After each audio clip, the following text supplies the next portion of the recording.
남편은 5일간 지방 출장을 간다고 했습니다.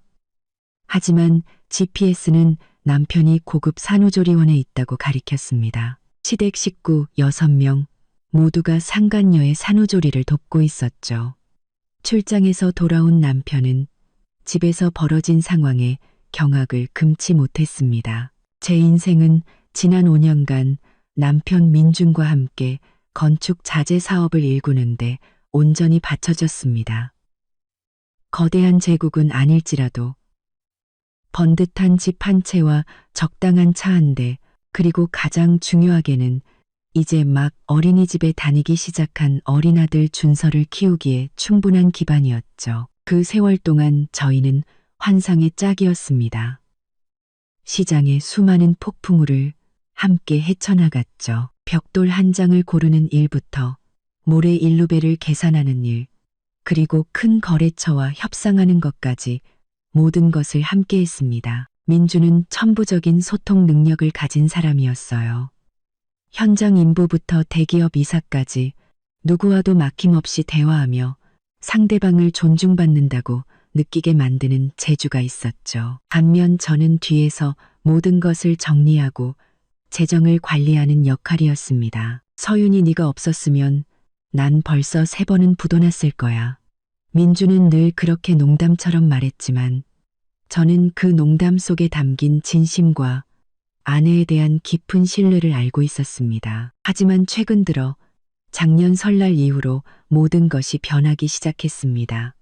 거창한 변화는 아니었어요. 마치 거울에 난 아주 미세한 균열처럼 한 침대에서 잠드는 아내만이 알아챌 수 있는 작은 변화들이었죠. 민주는 아들에게 짜증을 내는 일이 잦아졌고 몰래 휴대폰을 붙들고 있는 시간이 늘었으며 갑작스러운 출장 횟수도 눈에 띄게 잦아졌습니다. 분기에 한 번 가던 것이 이제는 2달에 한 번꼴로 사나흘씩 자리를 비웠죠. 그 월요일 아침, 제가 아들의 아침 식사를 준비하느라 분주할 때 민준이 바쁜 듯하면서도 어딘가 긴장된 표정으로 부엌으로 내려왔습니다.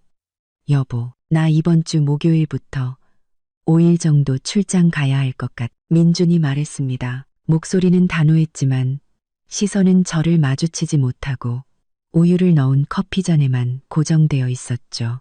저는 계란 프라이를 올린 토스트 접시를 식탁에 내려놓으며 그를 바라봤습니다. 또 가요? 이번엔 어디인데요? 아, 포항에 새로 들어온 철강 물량이 있어서 고객사에서 직접 와서 샘플 확인하고 최종 계약을 마무리하자고 하네. 알다시피 큰 계약이라 내가 꼭 가야 해. 저는 고개를 끄덕이며 애써 담담한 목소리를 유지했습니다. 그럼 지훈 씨 보내면 안 돼요? 그 친구도 일 잘하잖아요. 지훈은 민준의 비서로 제가 입사 초기부터 직접 가르친 똑똑한 청년이었습니다. 민준은 뜨거운 커피를 한 모금 마시며 제 질문이 마음에 들지 않는다는 표정을 지었습니다.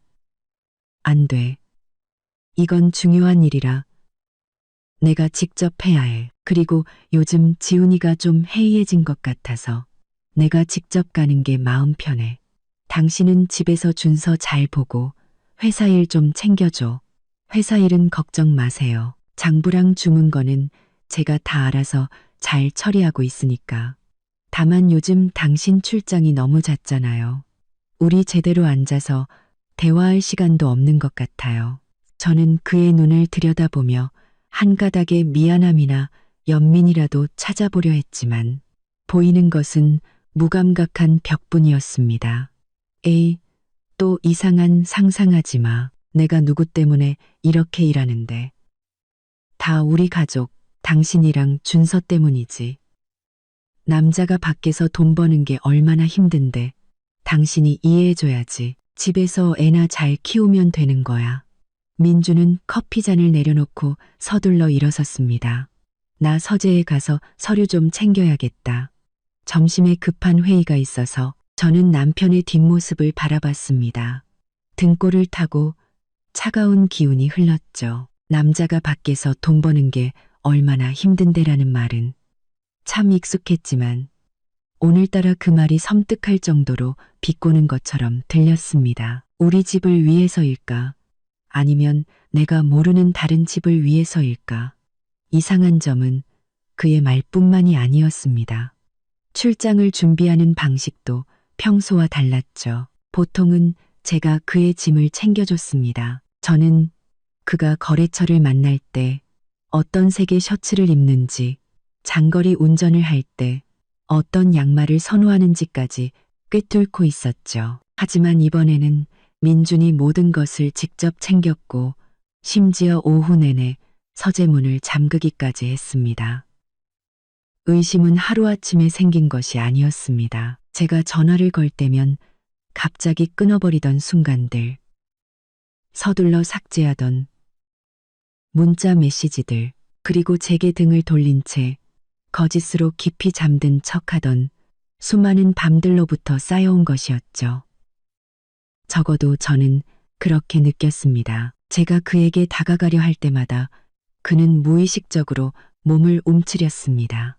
남자의 마음이 변하면 그 얼굴부터 달라진다는 것을 저는 알고 있었습니다. 하지만 민주는 그 모든 변화를 바쁘다는 책임감이라는 가면 아래 교묘하게 숨겼습니다. 서윤아, 내 말 듣고 있어? 민준이 위층에서 짜증 섞인 목소리로 외쳤습니다. 오늘 오후에 창고에서 내 캐리어 좀 꺼내다 줘. 짐 싸야 하니까. 네, 알았어요. 저는 대답했지만 마음속으로는 조용한 결심을 굳혔습니다. 이번만큼은 부엌에서 밥이나 짓는 아내로만 머물지 않으리라. 내 마음속에서 점점 커져가는 이 불안의 근원을 찾기 위해 남편의 모든 행동을 파고들 것이다. 만약 모든 게 내 오해였다면 기쁘게 사과하고 받아들일 것이다. 하지만 만약 아니라면 저는 최악의 상황에 대한 준비가 되어 있었습니다. 그날 하루 종일 저는 넋이 나간 사람 같았습니다. 컴퓨터 앞에 앉아 회사의 재무보고서를 검토하려 애썼지만 숫자들은 눈앞에서 춤을 추었고 도무지 집중할 수가 없었습니다. 지금 제게 중요한 것은 이번 분기의 수익이 아니라 진실이었습니다. 제 인생의 모든 폭풍우를 함께 헤쳐온 그 남자에 대한 진실 말입니다. 저는 자리에서 일어나 창고로 가서 익숙한 검은색 캐리어를 꺼냈습니다. 그리고 민준이 들어오자마자 볼 수 있도록 침실 구석에 놓았죠. 그 캐리어는 우리와 함께 수많은 출장길에 올랐지만 오늘따라 유독 무겁고 비밀스러운 기운을 풍겼습니다. 그 안에는 옷과 서류 외에 또 무엇이 들어있을지 알 수 없었죠. 하지만 저는 민준의 이번 출장이 단순한 출장이 아닐 것이라고 직감했습니다. 그것은 어떤 시작이거나 혹은 아마도 끝일지도 모릅니다. 저는 긴 한숨을 내쉬며 마음을 다잡고 적절한 때를 기다렸습니다. 이제는 제 스스로 답을 찾아야 할 시간이었습니다. 그날 저녁은 마치 천둥번개를 가득 품은 먹구름처럼 무겁게 흘러갔습니다. 저희는 거의 완벽한 침묵 속에서 저녁 식사를 했죠. 아들 준서가 어린이집에서 있었던 일을 제잘거렸지만 저와 민주는 건성으로 고개를 끄덕일 뿐 마음은 다른 곳에 가 있었습니다. 아들이 잠든 후 저는 민준에게 회사 상황이나 새로운 거래처에 대해 물으며 대화를 시도했지만 그는 마지못해 대답할 뿐 다시 휴대폰 화면에 시선을 고정했습니다. 나 올라가서 짐 좀 쌀게. 내일 일찍 일어나야 해서. 제가 자신을 뚫어지게 쳐다보는 것을 느꼈는지 민준이 약간 짜증 섞인 목소리로 말했습니다. 제가 옷 챙기는 거 도와줄게요. 당신은 꼭 자잘한 걸 빼먹잖아요. 민준은 순간 움찔하는 듯 했지만 금세 태연한 척했습니다. 아니야, 괜찮아. 내가 알아서 할 수 있어. 이번엔 중요한 서류가 많아서 내가 직접 챙기는 게 확실해. 그가 그렇게 말했지만 저는 그를 따라 방으로 들어갔습니다. 저는 정장과 폴로 셔츠 몇 벌을 한쪽에 정리하기 시작했습니다. 그리고 그가 늘 챙겨 다니는 영양제와 두통약이 담긴 상자를 꺼냈죠. 그때 민주는 속옷 서랍 앞에서 무언가를 만지작거리고 있었습니다. 여보. 제가 불렀습니다. 제 손은 넥타이를 정리하고 있었죠. 이 캐리어 좀 낡았네요.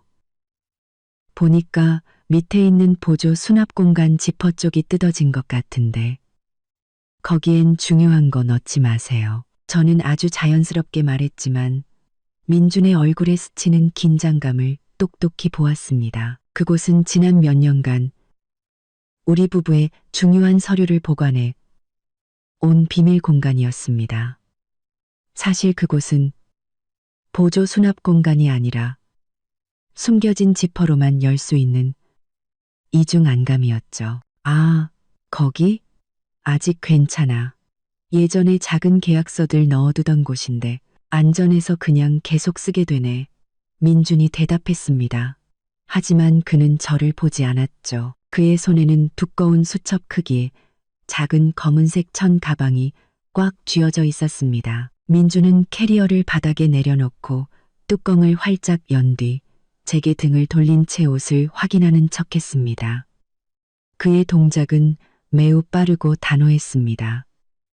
그의 동작은 매우 빠르고 단호했습니다. 그는 손을 캐리어 바닥으로 뻗어 숨겨진 지퍼를 찾아 열고 그 검은 가방을 안으로 밀어 넣었습니다. 그리고 재빨리 지퍼를 닫고 원래 안감을 덮어 캐리어를 원래 상태로 되돌려 놓았죠. 모든 것은 10초 안에 일어났지만 저는 그 모든 과정을 하나도 놓치지 않고 지켜보았습니다. 저는 숨소리가 흐트러지지 않도록 애썼습니다. 그 검은 가방은 뭐예요? 서류라면서 그렇게 깊숙이 숨겨야 해요. 민주는 돌아보며 어색한 미소를 지었습니다. 제가 거짓말을 감출 때 짓는 바로 그 미소였죠. 아, 별거 아니야.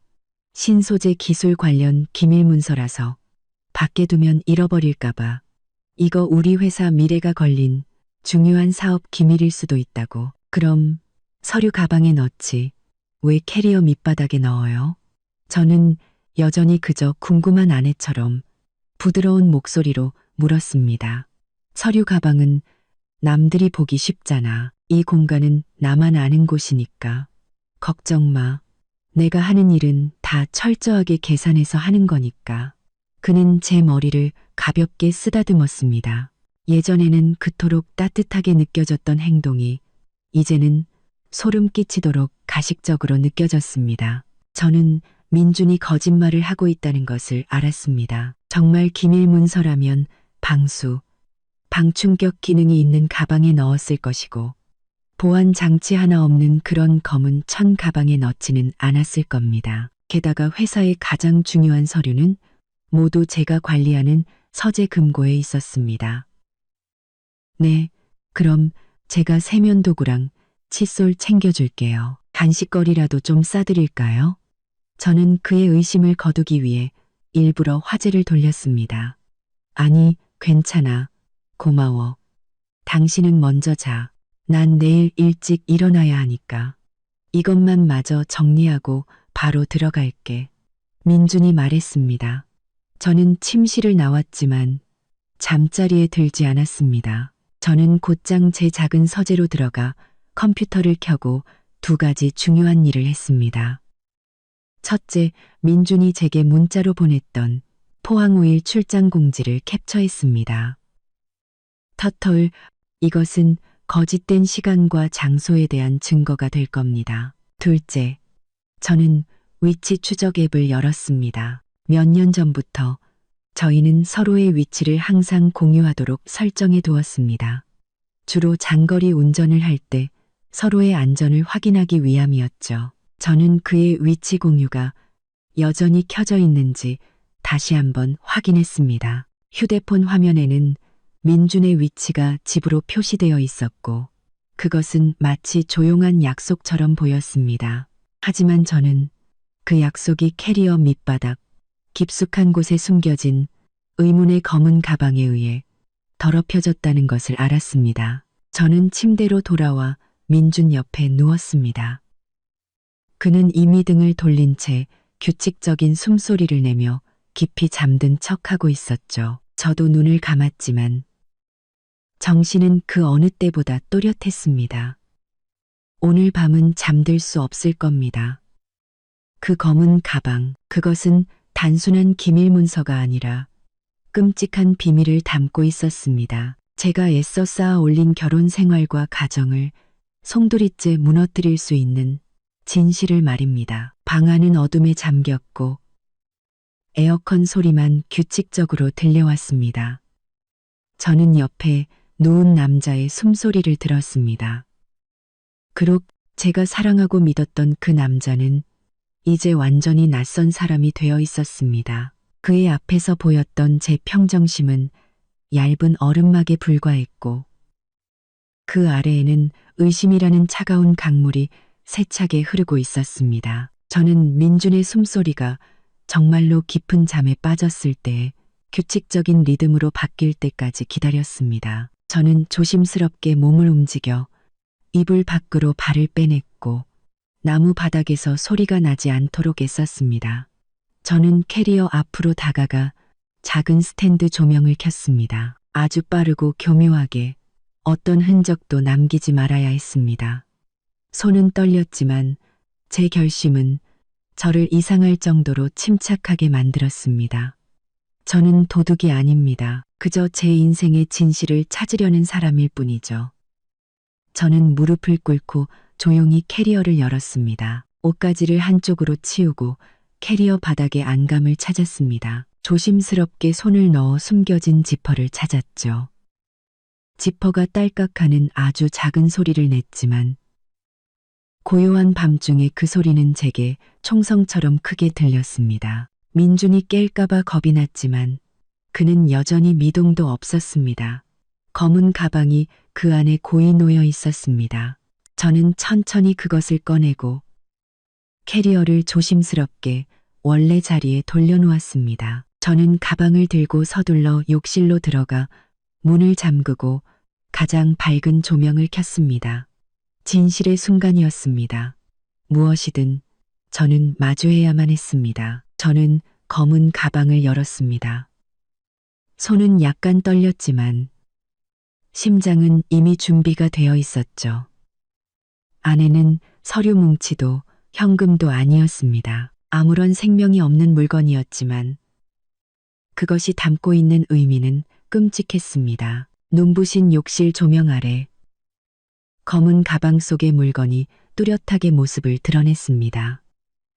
그것은 마치 차갑고 날카로운 칼날처럼 제 눈을 똑바로 찔렀죠. 그것은 민준이 변명했던 것처럼 업무나 사업적 목적으로 쓰일 수 있는 물건이 결코 아니었습니다. 그것은 제조사의 상표와 접힌 자국이 그대로 남아있는 아주 새로운 신생아용 속사계였습니다. 속사계는 작은 흰 구름 무늬가 그려진 연한 하늘색이었습니다.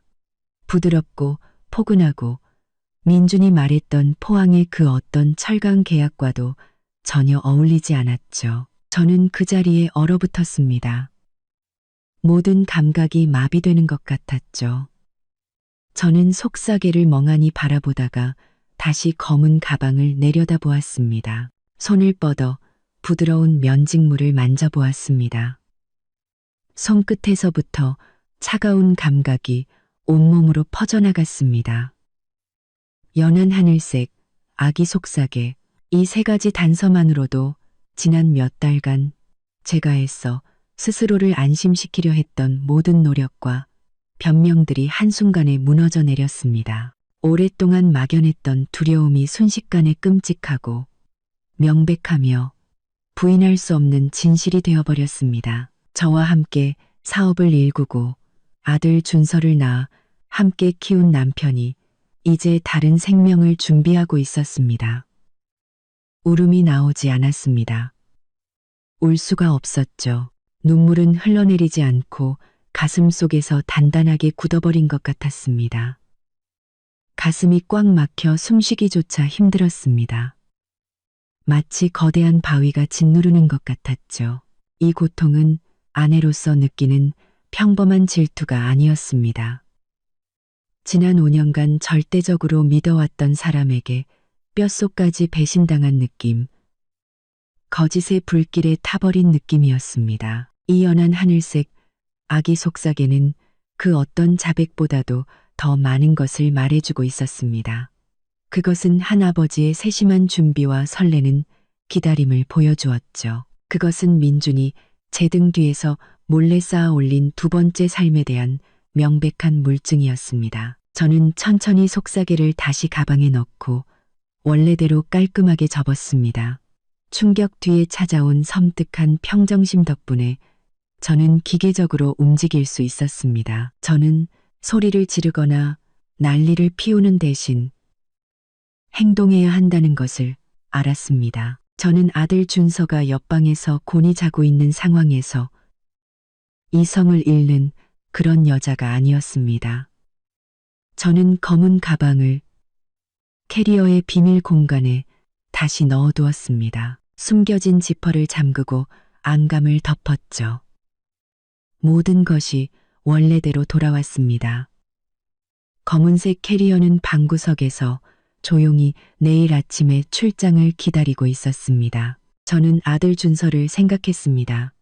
아이는 이제 겨우 5살이고 온전한 가정이 필요했습니다. 저는 회사를 그리고 그곳의 민준과 함께 쏟아부었던 수많은 노력과 땀, 눈물을 생각했습니다. 모든 것을 허무하게 무너뜨릴 수도 모욕적으로 버림받는 사람이 될 수도 없었습니다.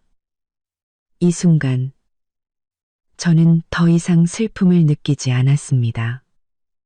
버림받는 사람이 될 수도 없었습니다. 대신 차가운 분노와 강철 같은 결심이 솟아올랐죠.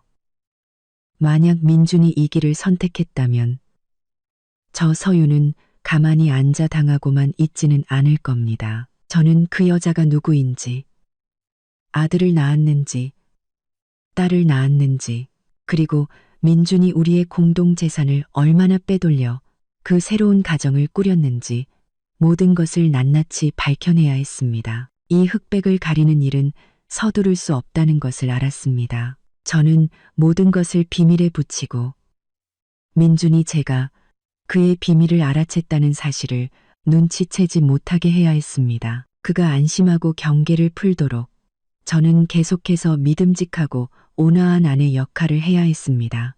이것은 단순한 부부싸움이 아니었습니다. 이것은 법적, 경제적 전쟁이었고 먼저 평정심을 잃는 자가 패배하는 게임이었습니다. 창문 커튼 너머로 새벽빛이 희미하게 새어 들어오기 시작했습니다. 저는 밤새 뜬 눈으로 앉아 있었지만 정신은 그 어느 때보다 맑았습니다. 민준이 잠에서 깼을 때 제가 안락의자에 앉아 책을 읽고 있는 것을 보고 약간 놀란 듯 했습니다. 앉았어? 왜 침대에 안 눕고 거기 앉아 있어? 그가 약간 걱정스러운 목소리로 물었습니다. 저는 미소를 지었습니다. 자연스러움을 유지하기 위해 엄청난 노력이 필요한 미소였죠. 잠이 잘 안 와서 일찍 일어나서 책 좀 읽었어요. 일어났어요. 아침 식사 준비해 줄게요. 응, 고마워. 민준이 대답했습니다. 그는 다가와 제 이마에 가볍게 입을 맞췄습니다. 그 입맞춤이 지금 제게는 더러운 얼룩처럼 느껴졌습니다. 이번 출장 다녀오면서 당신이랑 준서 선물 사올게. 네, 알았어요. 운전 조심하고 건강 잘 챙겨요. 저는 대답하며 속으로 생각했습니다. 당신의 이번 출장은 우리 인생을 송두리째 바꿔놓을 여행이 될 거예요. 저는 민준이 욕실로 들어가는 것을 보았습니다. 제 머릿속에서는 그 연한 하늘색 아기 속삭이가 곧 벌어질 무자비한 전투를 알리는 깃발로 변해 있었습니다. 저는 다짐했습니다. 아들을 위해 그리고 나 자신을 위해 강해져야 한다고. 저는 그 안락의자에 앉아 지난 1년여 동안 민준이 보였던 사소한 행동들, 무심코 지나쳤던 이상한 낌새들을 떠올렸습니다. 6개월 전부터 민준은 거래처와 술자리가 있다는 핑계를 대며 늦게 귀가하는 일이 잦아졌습니다. 그는 자정이 넘어 돌아오곤 했고 몸에서는 짙은 술 냄새와 낯선 향수 냄새가 났습니다. 제가 물으면 그는 귀찮다는 듯이 대꾸했죠. 여보, 큰 사업하려면 이런 접대는 어쩔 수 없어. 술집 여자들 향수 냄새겠지. 알잖아. 그냥 비즈니스야. 내가 뭐 선 넘는 짓이라도 한 것처럼 그러지 마. 그때 저는 그를 믿었습니다. 남자가 밖에서 돈 버는 게 힘드니 접대는 피할 수 없는 일이라고 생각했죠. 하지만 이제 와서 보니 그 밤들은 단순한 접대가 아니었습니다. 시어머니 생신날도 기억납니다. 온 가족이 모였지만 민준만은 자리에 없었죠.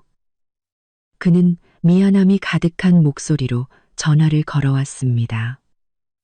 어머니, 죄송해요. 철강 물량에 문제가 생겨서 지금 급하게 항구에 나와 있어요. 외국 파트너랑 해결해야 해서요. 도저히 못 갈 것 같아요. 이해해 주세요. 시부모님은 실망한 기색이 역력했지만 그래도 이해하는 척 하셨습니다. 그래, 일이 우선이지. 일부터 잘 마무리하거라. 하지만 그날 민주는 항구에 가지 않았습니다. 이제 저는 추측할 수 있었습니다. 아마도 그날 그의 내연녀는 친어머니보다 더 중요한 이유로 그를 곁에 필요로 했을 겁니다. 4개월 전쯤 제가 우연히 민준이 새 휴대폰을 산 것을 본 일도 뚜렷이 기억납니다. 그가 평소에 쓰던 종류가 아닌 구형 모델이었죠. 제가 물었습니다. 휴대폰은 왜 또 샀어요? 또 땅 샀거나 집이라도 사게요? 민주는 아주 재빨리 대답했습니다.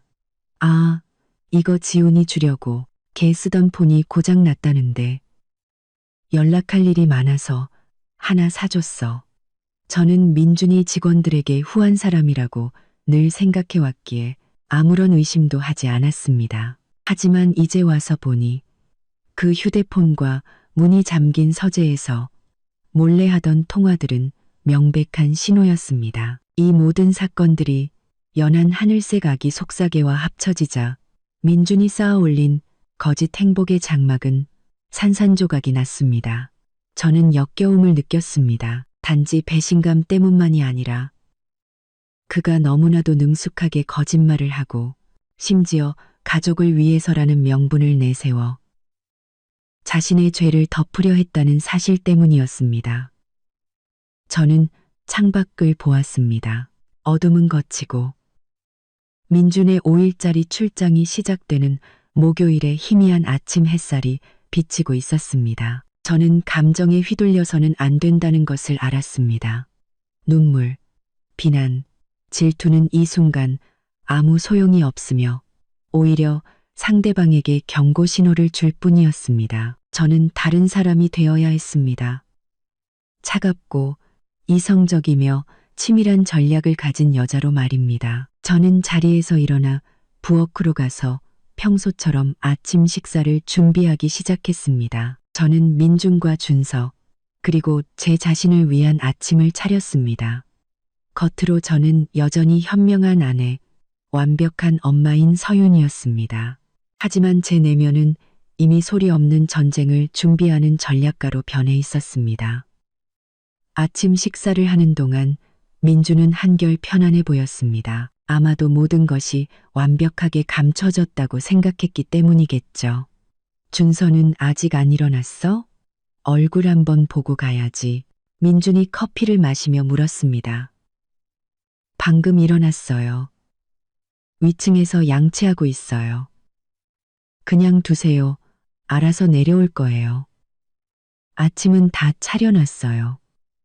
저는 아무 일도 없다는 듯 달콤한 목소리로 대답했습니다. 민준을 배웅할 때도 저는 그 미소를 유지했습니다. 운전 조심해요. 도착하면 전화하고요. 응, 알았어. 얼른 들어가. 오후에 다시 전화할게. 민준은 저를 급하게 한번 안아주고는 서둘러 차에 올랐습니다. 저는 문 앞에 서서 회사차가 골목을 빠져나가 모퉁이 너머로 완전히 사라질 때까지 지켜보았습니다. 저는 바로 집으로 들어가지 않았습니다. 민준이 충분히 멀리 가서 다시 돌아오지 않을 것이라는 확신이 들 때까지 약 10분간 그 자리에 서 있었죠. 그런 다음 집으로 들어가 문을 잠그고 서재로 올라갔습니다. 진실을 확인할 시간이었습니다. 저는 휴대폰의 위치 추적 앱을 열었습니다. 숨이 멎는 듯했고 심장이 빠르게 뛰었습니다.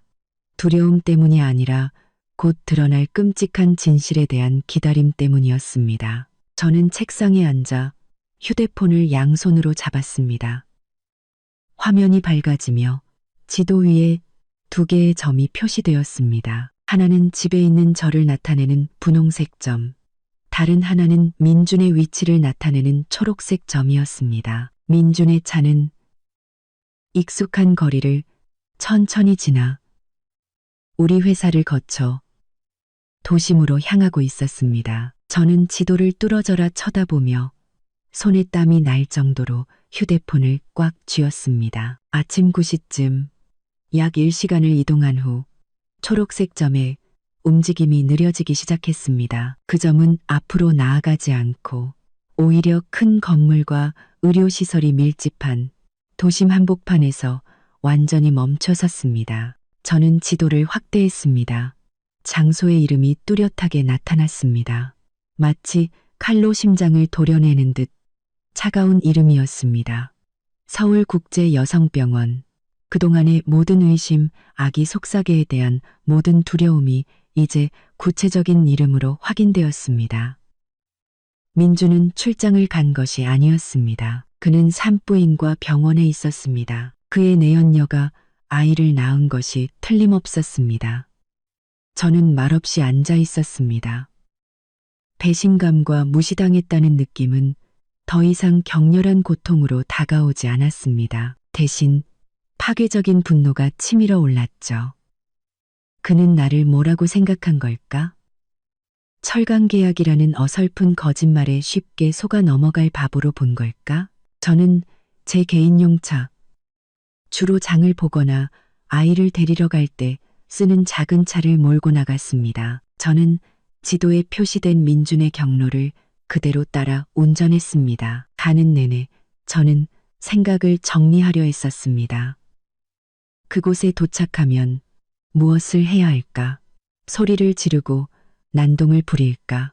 아니, 절대 안 돼. 나는 모든 것을 알지만 아무도 내가 안다는 사실을 모르게 하는 우위에 서야만 했습니다. 목적지에 도착한 저는 병원 정문에서 약 200m 떨어진 관찰하기 좋은 구석진 곳에 차를 세웠습니다. 서울국제여성병원은 매우 크고 호화로운 곳이었습니다. 예전에 제가 준서를 낳을 때 민준이 비용 때문에 한참을 망설였던 곳이었죠. 저는 차 안에서 선글라스를 고쳤었습니다. 불과 몇 분 후 저는 우리 회사 차가 병원의 VIP 주차장에 서 있는 것을 보았습니다.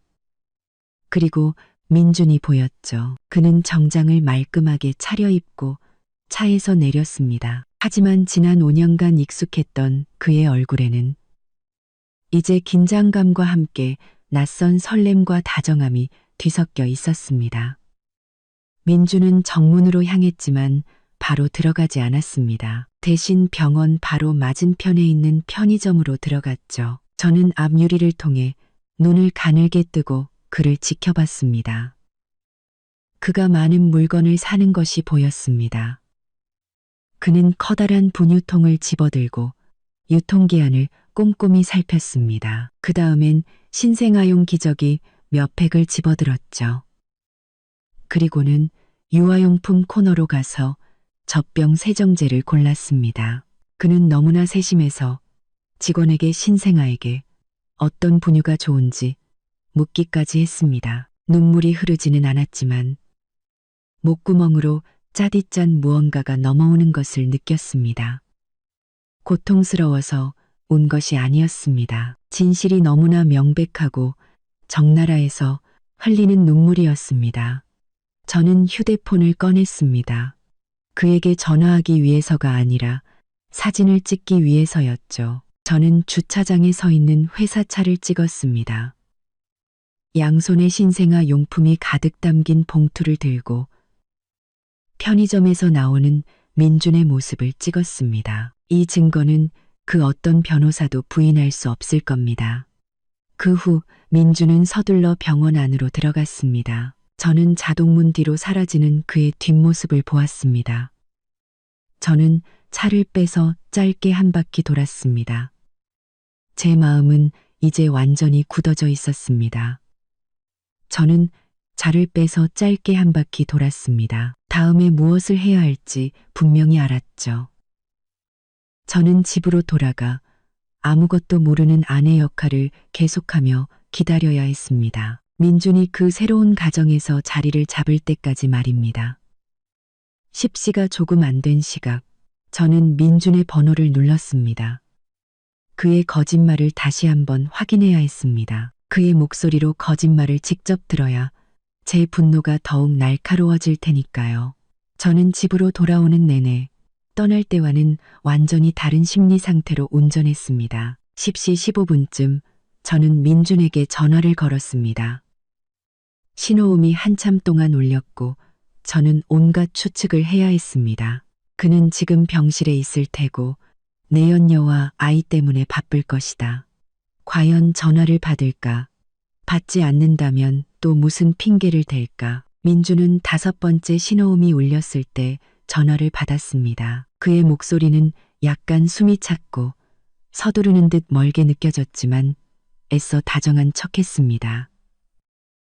여보, 나야. 저는 감정을 억누르며 최대한 자연스럽고 심지어 애교 섞인 걱정스러운 목소리를 냈습니다. 도착했어요? 숙소는 잡았는지, 오는 길에 피곤하지는 않았는지 궁금해서 전화했어요. 민준은 즉시 대답했습니다. 그의 목소리는 바쁜 직장인의 단호한 톤으로 금세 돌아왔습니다. 응, 방금 도착했어. 너무 피곤하다. 길도 멀고 차도 엄청 막히더라. 이제 막 호텔에 체크인 했는데 여긴 좀 덥네. 그래도 괜찮아. 얼른 뭐 좀 먹고 바로 회의 들어가야 해. 아, 정말 고생이 많네요. 식사는 했어요? 꼭 따뜻한 밥 챙겨 먹고 일해요. 저는 말하며 속으로 되뇌었습니다. 당신은 지금 산부인과에 있으면서 무슨 회의를 한다는 거야? 응, 알았어. 걱정 마. 잠깐 밖에 나가서 뭐 좀 먹고 호텔 들어와서 쉬다가 좀 이따 파트너들 바로 온대.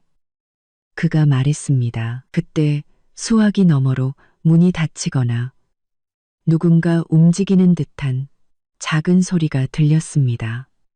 내가 나중에 다시 전화할게. 지금 좀 바빠서. 네, 알겠어요. 건강 잘 챙겨요. 저랑 준서는 집에서 잘 지내고 있으니까 걱정 말고 일 보세요. 저는 그렇게 대답하고 전화를 끊었습니다. 저는 휴대폰을 책상에 내려놓았습니다. 머릿속이 복잡했죠. 그 거짓된 대화는 한치의 망설임도 없이 유창하게 흘러갔습니다. 민주는 포항에 있고 호텔에 있으며 회의를 준비 중이라고 했습니다. 현실은 그는 저에게서 불과 몇 킬로미터 떨어진 서울국제 여성병원에 있었습니다. 그의 뻔뻔함은 모든 한계를 넘어섰습니다. 분노를 억눌러야 했습니다. 지금 제가 할 수 있는 유일한 일이었습니다. 모든 울분과 분노를 억누르고 섣불리 행동해서 그를 경계하게 만들어서는 안 됐습니다. 만약 지금 제가 난리를 피운다면 민주는 경계심을 품고 모든 흔적을 지울 것이고 저는 법적, 경제적으로 유리한 고지를 잃게 될 겁니다. 저는 상황을 정리하기 시작했습니다. 모든 것이 명백해졌습니다. 민주는 사생아를 낳았고 내연녀가 있으며 그녀를 최고급 병원에 입원시켰습니다. 그는 이 모든 일에 우리의 공동 재산을 사용했습니다. 다음으로 제가 해야 할 일은 체계적으로 증거를 수집하는 것이었습니다. 저는 제 고통을 명민함으로 배신감을 법적 무기로 바꿔야 했습니다. 저는 컴퓨터를 켜고 일을 시작했습니다. 회사 일이 아닌 제 개인적인 일을 말입니다. 먼저 저는 부부 공동 명의의 은행 계좌를 열었습니다. 이 계좌는 제가 관리하고 있었고 민주는 돈을 인출하고 결제할 권한만 있었지만 모든 거래 내역은 제게 통보되었습니다. 저는 최근 6개월간의 모든 거래 내역을 훑었습니다. 저는 비정상적으로 큰 지출 내역에 집중했습니다. 제 눈은 2주 전에 한 거액 이체 거래에 멈췄습니다. 금액은 2천만 원. 메모란에는 신규 프로젝트 지원금이라고 적혀 있었습니다. 수취인의 이름은 김혜진. 저는 회사에 김혜진이라는 개인에게 현금을 이체해야 할 프로젝트가 있었다는 기억이 전혀 없었습니다. 저는 계속해서 가계부를 확인했습니다. 민주는 거의 매주 거액의 현금을 인출했습니다. 그는 늘 거래처 접대비로 쓴다고 말했지만 그 지출 내역은 회사 보고서에 전혀 기재되지 않았습니다. 제가 찾아낸 숫자 하나하나가 제 가슴을 베는 칼날이었지만 동시에 명백한 증거이기도 했습니다. 저는 모든 의심스러운 거래 내역 화면을 캡처하고 신중하게 인쇄하여 별도의 파일에 보관했습니다. 저는 오후 내내 식사도 거른 채 마치 기계처럼 그 일에 매달렸습니다. 준서가 집에 돌아왔을 때 저는 모든 것을 잠시 접어두고 아이와 놀아주고 저녁을 차렸습니다. 저는 준서의 삶을 평온하게 유지해야 한다는 것을 알았습니다. 아이가 지금 제 가장 큰 목표이자 힘이었으니까요. 준서가 잠든 후 저는 다시 일을 계속했습니다. 저는 집문서, 등기부등본, 사업자 등록증 등 모든 서류를 찾아냈습니다. 소유주 이름과 발급 날짜를 확인했죠. 무엇이 제 소유이고 무엇이 합법적인 공동재산인지 정확히 알고 싶었습니다. 저는 이 모든 일을 혼자 할 수 없다는 것을 알았습니다. 제게는 동맹, 즉 제가 스스로는 다가갈 수 없는 비밀의 깊은 곳까지 파고들어줄 전문가가 필요했습니다. 하지만 그 전에 저는 그 여자와 시댁 식구들의 공모에 대한 명백한 증거가 더 필요했습니다. 시댁 식구들의 진실, 문제는 민준의 내연녀에서 그치지 않았습니다. 다음 날 아침 저는 사람의 마음을 시험해 보기로 결심했습니다. 저는 그 어떤 할아버지, 할머니도 외면할 수 없는 이유를 택했습니다. 바로 제 아들 준서가 아프다는 것이었죠. 준서는 유독 할머니, 할아버지를 잘 따랐고 저는 준서가 열이 난다는 소식만 들으면 시부모님이 걱정하며 바로 달려오실 거라는 걸 알았습니다. 아침 10시쯤 저는 시어머니께 전화를 걸었습니다. 일부러 당황하고 걱정하는 듯한 목소리를 냈지만 필요한 만큼의 침착함은 유지했죠. 전으로 대서 떨을 만큼의 침착함은 유지했죠. 어머니, 저 서윤이에요. 저는 휴대폰을 꽉 쥔 채 말했습니다. 시어머니의 목소리는 마치 어딘가에서 몰래 통화하는 사람처럼 약간 숨이 가빠 보였습니다. 서윤이냐? 이 시간에 웬일이니? 내가 지금 좀 바빠서. 네, 죄송해요, 어머님. 그런데 급하게 도움이 필요해서요. 준서가 열이 너무 심해요. 계속 끙끙 앓기만 하고 해열제를 먹였는데도 소용이 없어요. 민준 씨는 포항 출장 중이고 저 혼자서는 애를 데리고 병원에 가기가 너무 힘들어서요. 가는 길에 지칠까봐 걱정돼서요. 아버님이랑 같이 오셔서 준서 병원 가는 것 좀 도와주실 수 있으세요? 저는 시어머니가 잠시 말을 멈추는 것을 들었습니다. 아마 누군가를 쳐다보거나 어떤 거짓말을 지어낼지 고민하는 중이었을 겁니다. 어머나, 우리 준서가 또 아프다니? 아이고, 내 새끼 어떡해. 목소리는 걱정스러워 보였지만 당장이라도 달려올 기세는 전혀 아니었습니다. 그런데 안 되겠다. 얘야, 오늘 아버님은 중요한 일이 있어서 일찍 나가셨고 나는 지금 이모님 댁에 와 있단다. 이모님이 병원에 가셔서 내가 집 좀 봐주기로 했거든. 좀 이따 정수기 설치 기사님도 오기로 해서 꼼짝을 못해. 저는 그 어설픈 거짓말에 기가 막혔습니다. 시댁과 이모님 댁은 도시 반대편에 있었고 시어머니는 자기 집 외에 다른 사람 집 정수기 설치에 관심을 가진 적이 단 한 번도 없었습니다. 어머님, 그래도 애가 열이 40도 가까이 돼요. 택시를 부를 수는 있지만 혼자서 애가 힘들어할까봐 걱정돼서요. 아니면 아가씨한테 전화해서 잠깐 와달라고 해주실 수 있으세요? 민지요? 아, 민지 말이야. 걔도 지금 정신없이 바쁘다. 며칠 전부터 절에 템플스테이 간다고 휴가 냈어. 휴대폰도 꺼놨을걸. 누구한테도 방해받고 싶지 않다고 했거든. 그러니 네가 좀 고생스럽더라도 택시 불러서 애 데리고 병원 다녀오너라. 무슨 일 있으면 전화해서 소식 전해주고 나도 바빠서 이만 끊어야겠다. 그렇게 말하고 시어머니는 제가 한마디 더 할 기회도 주지 않고 서둘러 전화를 끊었습니다. 저는 휴대폰 화면을 바라보았습니다. 마음이 얼어붙는 것 같았죠. 시어머니는 거절했을 뿐만 아니라 어처구니 없을 정도로 말이 안 되는 핑계를 댔습니다. 고열에 시달리는 친손자를 내버려 두고 이모님 댁을 봐주고 정수기 기사를 기다리겠다는 할머니라니. 저는 민지가 템플스테이를 갔다는 말을 조금도 믿지 않았습니다. 시누이인 민지는 소셜미디어 중독자였고 12시간 이상 휴대폰 없이 살 수 없는 사람이었습니다. 분명 시댁 식구들 모두 민준의 일을 알고 있었고 지금쯤 어딘가에서 그의 새로운 행복한 가정을 돌보느라 바쁜 것이 틀림없었습니다. 저는 민지가 전화를 받지 않을 것을 알면서도 전화를 걸었습니다. 예상대로 민지의 휴대폰은 계속 신호만 가다가 음성 사서함으로 넘어갔습니다. 저는 한 번 더 전화를 걸었습니다. 제 마음은 이제 놀라움이 아니라 명백한 확신으로 가득 찼습니다. 시댁 식구들은 민준의 죄를 덮기 위해 공모하고 있었습니다.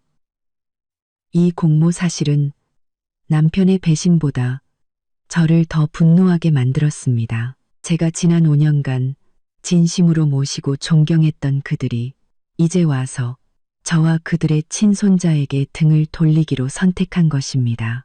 저는 준서를 꼭 껴안았습니다. 우리 둘이서 병원 가자, 준서야.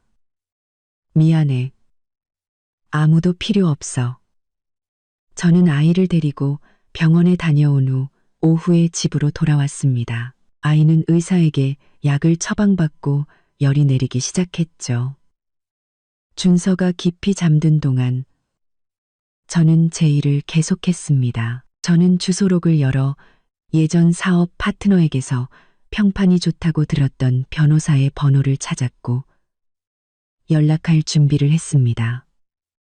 하지만 제게는 증거가 하나 더 필요했습니다. 금융거래 내역이나 병원 밖에 주차된 차 사진이 아닌 민준의 새로운 가족이 함께 있는 완전한 그림 말입니다. 저는 서울국제여성병원에 다시 가야 했습니다. 이번에는 밖에서 지켜보기만 하지는 않을 겁니다. 민준이 출장을 떠난 지 이틀 후인 토요일이 되어서야 저는 다시 서울국제여성병원에 갈 기회를 잡을 수 있었습니다. 저는 병원이 붐비고 민준이 시댁 식구들을 모두 데리고 문병을 올 가능성이 높아 그들의 경계심이 느슨해질 주말을 택했습니다. 저는 이번 방문을 위해 철저히 준비했죠. 옷차림을 완전히 바꿨습니다. 단정한 오피스룩 대신 헐렁한 청바지에 후드티를 입고 두꺼운 뿔테 안경과 얼굴 대부분을 가리는 의료용 마스크를 썼습니다. 저는 민준과 그의 내연녀를 봤을지도 모르는 병원 직원 중 그 누구도 제가 속고 있는 아내라는 사실을 알아채지 못하기를 바랐습니다. 저는 병원으로 차를 몰고 가 꽤 멀리 떨어진 공영 주차장에 차를 세운 뒤 걸어 들어갔습니다. 서울국제여성병원은 정말 호화로운 곳이었습니다. 로비는 넓고 깨끗했으며 은은한 아로마 오일 향기가 났죠. 저는 산부인과 진료실을 찾는 척하며 주위를 살피며 천천히 걸었습니다. 저는 사람이 많이 오가는 엘리베이터 구역으로 갔습니다. 구석진 곳에 서서 휴대폰을 보는 척했지만 제 귀는 간호사들과 직원들의 모든 대화에 집중하고 있었습니다. 그러다 저는 안내 데스크 근처에 서서 이야기를 나누며 킥킥거리는 젊은 간호사 2명의 대화를 엿듣게 되었습니다. 선생님, 306호 산모님 보셨어요? 한 간호사가 말했습니다. 아, 그 김혜진 씨요. 봤죠. 그분 남편분 정말 최고인 것 같아요. 매일같이 와서 거의 여기서 사시는 것 같던데요. 심지어 개인 간병인까지 따로 고용했더라고요. 정말 대단해요. 다른 간호사가 감탄하는 목소리로 대답했습니다. 맞아요. 듣자 하니 시댁 식구들도 총출동해서 극진히 돌봐준대요. 시아버지, 시어머니, 시누이까지 온 가족이 교대로 와서 돌본다니 그분 정말 복받은 거죠. 여기 있는 다른 산모들 보면 남편은 잠깐 왔다 가기 바쁜데. 아, 그분 아기 아들이에요. 딸이에요? 귀한 아들이라서 온 집안이 난리 났다던데요. 아들이래요. 그런데 정말 예쁘게 생겼어요. 아마 첫째인가 봐요. 사는 물건들이 전부 새 것이고 아직 육아 경험은 없어 보이더라고요.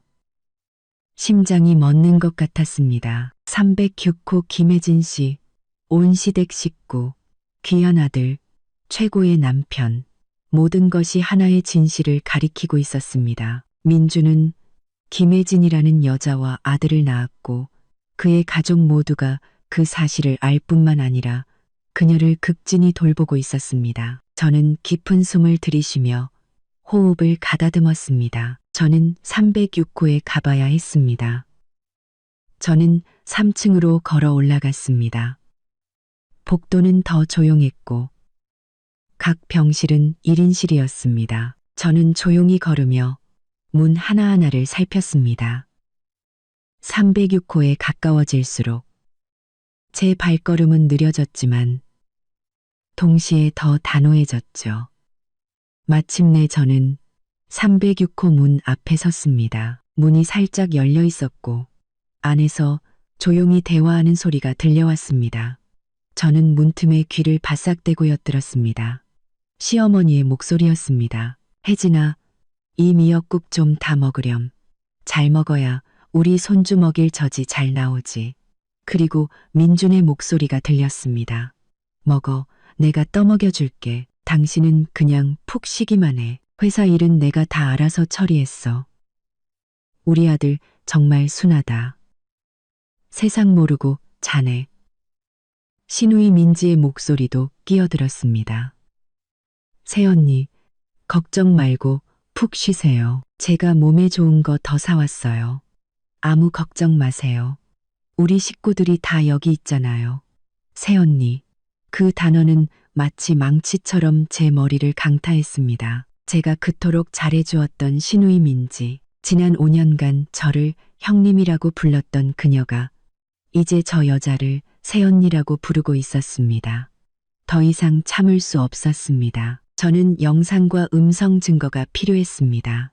저는 휴대폰을 꺼내 무음 모드로 바꾸고 카메라와 녹음 기능을 켰습니다. 저는 306호 문을 아주 살짝 안을 들여다볼 수 있을 만큼만 더 열었습니다. 방 안의 광경은 제게 치명적인 일격이었습니다. 민주는 침대 옆에 앉아 연한 하늘색 속삭이에 쌓인 아기를 품에 안고 있었습니다.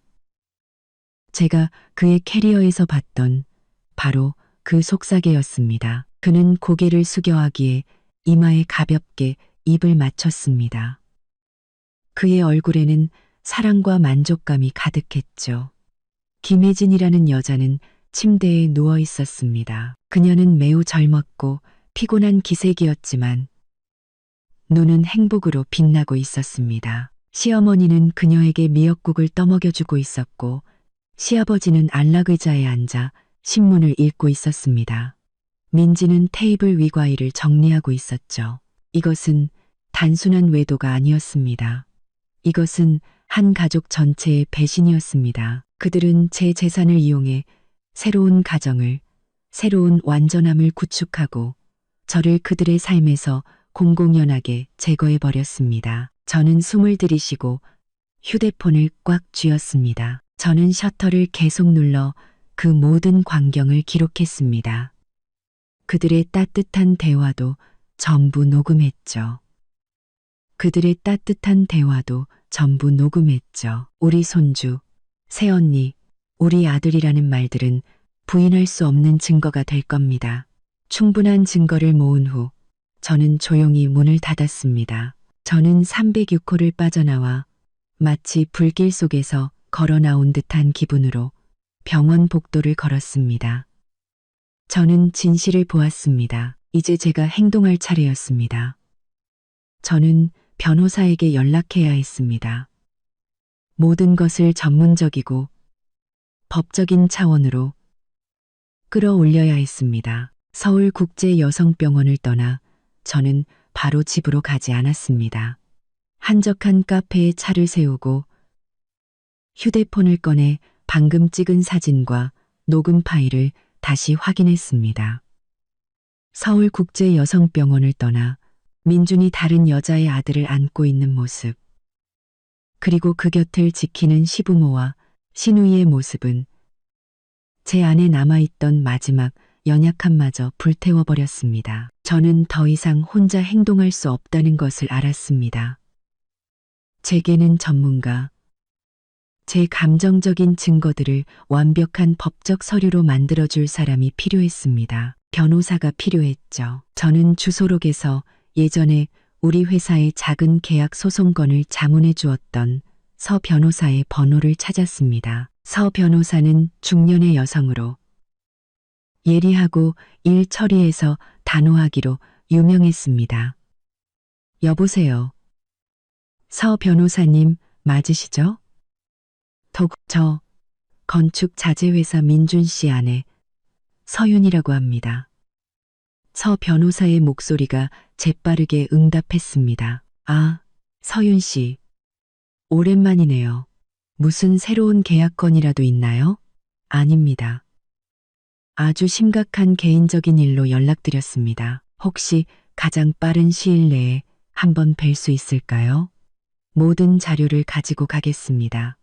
서 변호사는 잠시 침묵했습니다.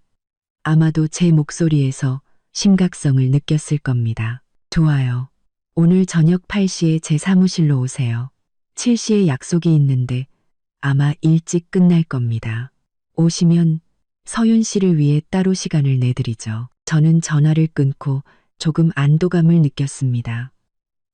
적어도 나아갈 방향이 생긴 셈이었죠.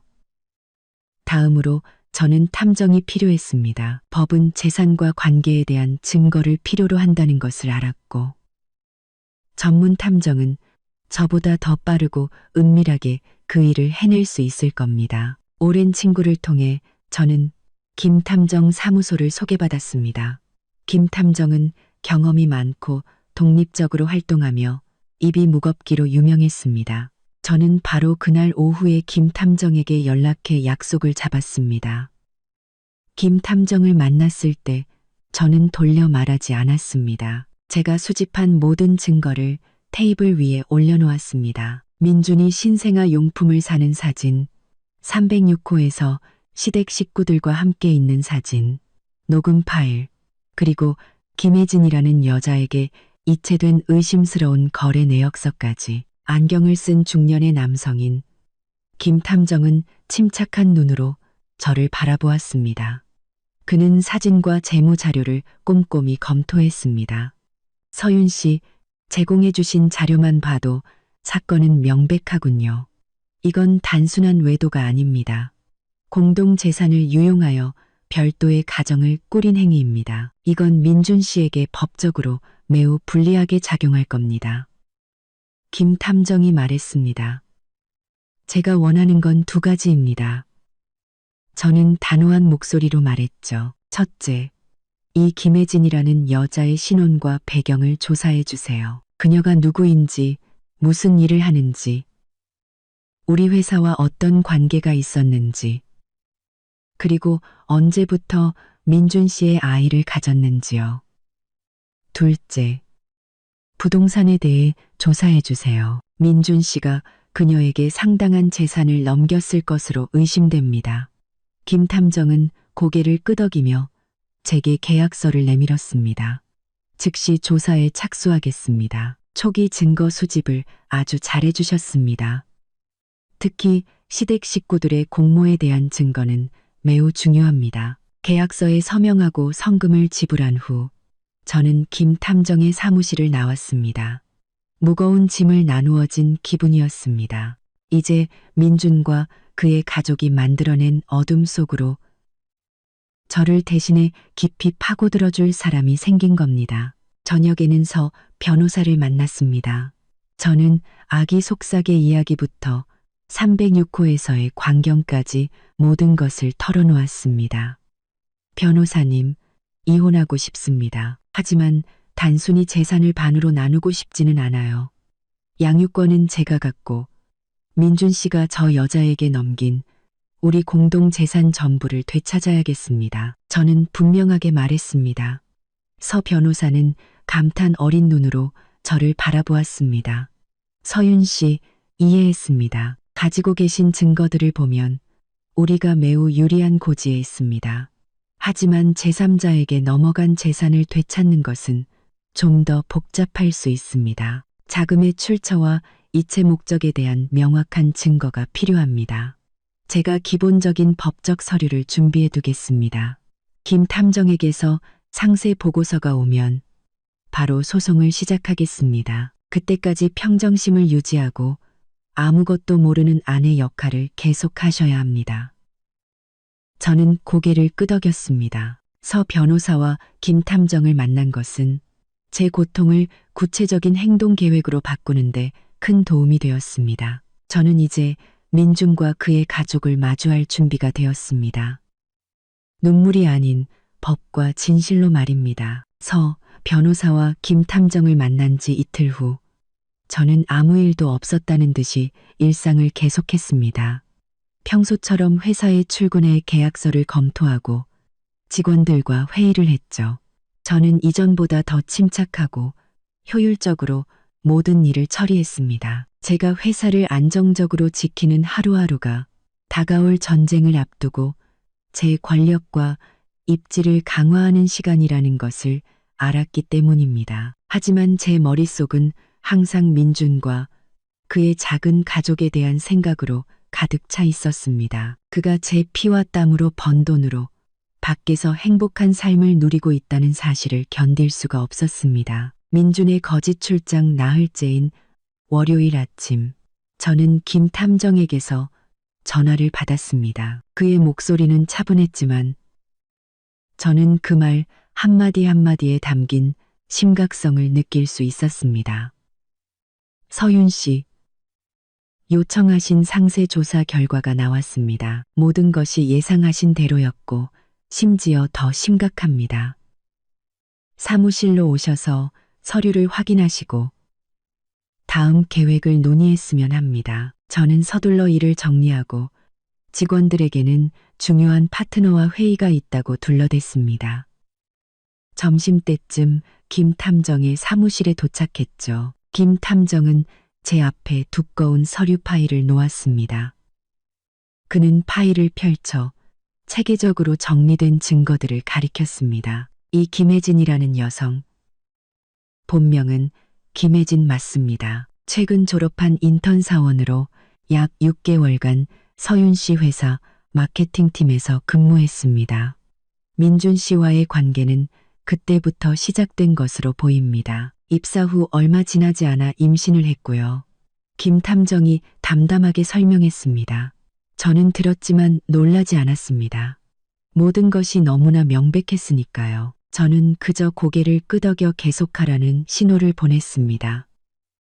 가장 중요한 것은 재산 부분입니다. 지난 1년 반 동안에 민준 씨의 모든 거액 거래를 추적한 결과 김혜진 씨에게 넘어간 2건의 큰 재산 이전을 확인했습니다. 김 탐정은 2개의 은행 거래, 내역서 사본과 증빙 서류를 제 쪽으로 밀었습니다. 첫 번째 증거는 민준 씨가 작년 3월부터 현재까지 김혜진 씨의 계좌로 총 8천만 원을 이체한 은행 거래 내역입니다. 이 돈은 여러 명목으로 이체되었지만 대부분 개인적인 송금이었습니다. 이것은 부부 공동 재산이며 서윤 씨는 이 금액 전부에 대한 반환을 청구할 근거가 충분합니다.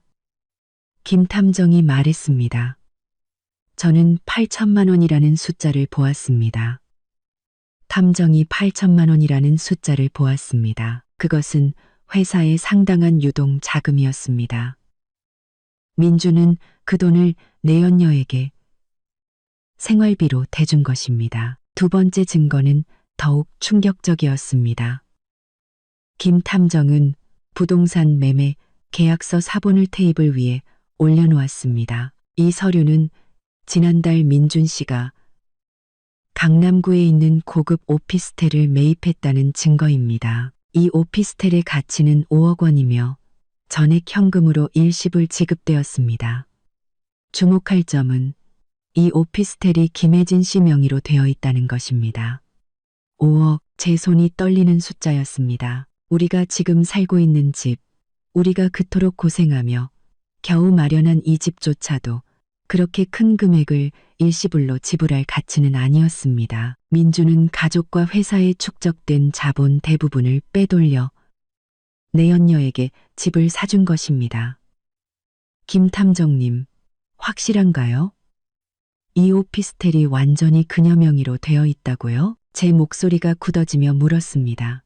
확실합니다.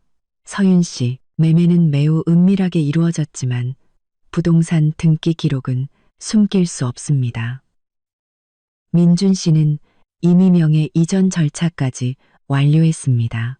이것은 민준 씨가 아내의 동의 없이 공동재산을 유용하여 타인에게 이전한 가장 명백한 증거입니다. 저는 의자에 몸을 기댄 채 서류에 인쇄된 숫자들과 김혜진이라는 이름을 뚫어져라 쳐다보았습니다. 고급 산후조리원 비용, 매달 지원해준 수백만 원의 생활비, 그리고 5억짜리 오피스텔. 이 모든 것이 제 것이었고 제 노력이었습니다. 이 배신은 단지 감정의 문제가 아니었습니다. 그것은 치밀하게 계획된 잔인한 경제적 공격이었습니다. 고맙습니다. 김 탐정님. 충분한 정보를 얻었습니다. 저는 말하며 서류 파일을 챙겼습니다. 저는 즉시서 변호사에게 전화를 걸었습니다. 변호사님, 탐정에게서 모든 서류를 받았습니다. 오피스텔 5억, 현금 8천만 원입니다. 최대한 빨리 이혼 소송 및 재산 반환 청구 소송 서류를 준비해 주십시오. 서 변호사는 잠시 침묵하더니 전문가다운 목소리로 말했습니다. 알겠습니다. 서윤 씨, 그 서류들을 제게 가져오시면 즉시 절차에 착수하겠습니다.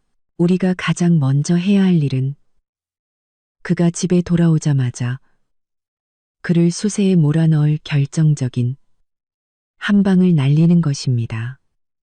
저는 탐정 사무실을 나왔습니다. 제 마음은 완전히 얼어붙어 있었습니다.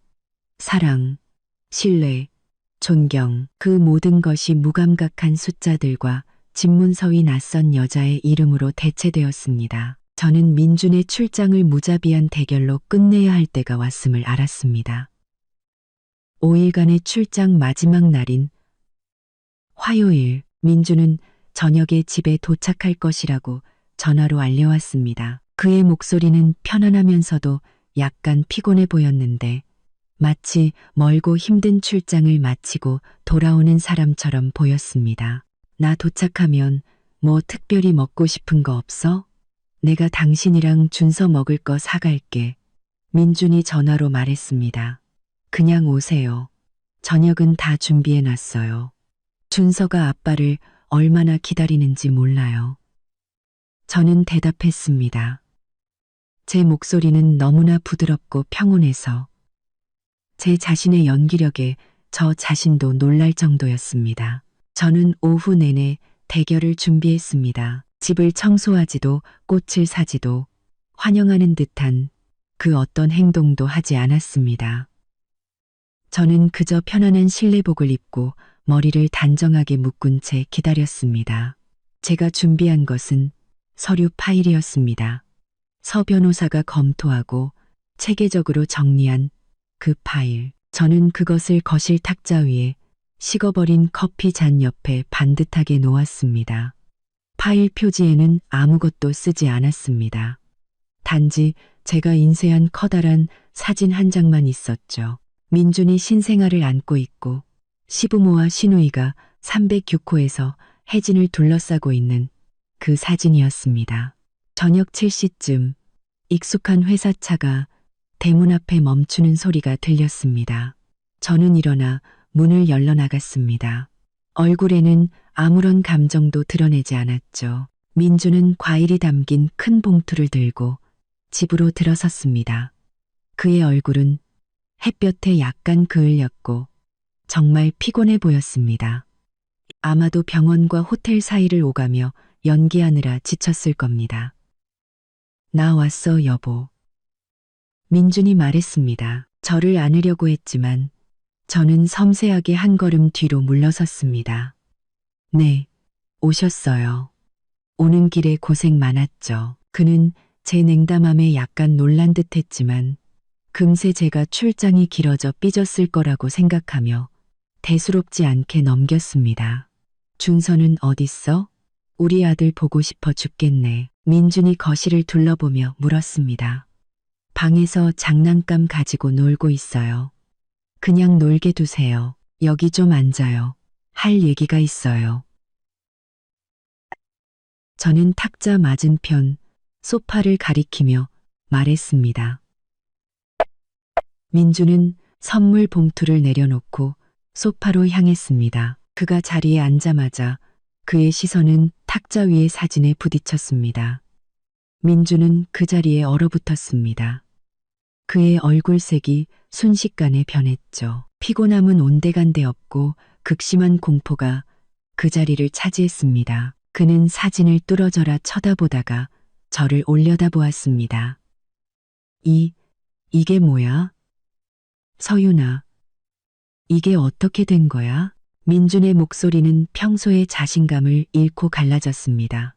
저는 그의 질문에 대답하지 않고 천천히 서류 파일을 그의 쪽으로 밀었습니다. 보세요. 당신이 포항까지 가서 지켜야 한다던 그 중요한 서류들이에요. 꼼꼼히 보세요. 당신을 위해 아주 충실하게 준비했으니까. 민주는 떨리는 손으로 파일을 열었습니다. 그의 시선은 사진들과 녹음 기록을 스쳐 지나 은행 거래 내역서에 멈췄습니다. 혜진에게 이체된 8천만 원의 상세 내역, 그리고 마지막으로 그 여자 명의로 된 5억짜리 오피스텔 소유권 증명서까지. 민준의 이마에 땀이 송골송골 맺히기 시작했습니다. 그는 무언가 말하려 했지만 목이 맨 듯 말을 잇지 못했습니다. 서윤아, 나 미행한 거야. 미행하지 않았어요. 민준 씨, 저는 단지 이 회사와 이 가정의 재정을 관리하는 사람일 뿐이에요. 당신이 당신의 권한을 남용해서 우리 공동 재산으로 다른 살림을 차렸는데 내가 모를 거라고 생각했어요? 저는 소리치거나 눈물 한 방울 흘리지 않고 놀라울 정도로 침착한 목소리로 말했습니다. 제 침착함은 민준을 더욱 두렵게 만들었습니다. 그는 파일을 테이블 위로 내던지고 벌떡 일어섰습니다. 네가 생각하는 그런 거 아니야. 혜진이는. 걔는 그냥 직원이야. 아주 뛰어난 직원. 걔가 어렵다고 해서 그냥 좀 도와준 것뿐이야. 그 집은 걔가 애 데리고 편하게 살라고 내가 그냥 빌려준 거야. 다른 뜻은 전혀 없었어. 뛰어난 직원이라서 당신이 직접 분유랑 기저귀를 사다 주고 병실에서 그 여자애를 안고 있었군요. 뛰어난 직원이라서 당신 부모님이 그녀를 새아가라고 부르며 손주를 돌봐주셨고요.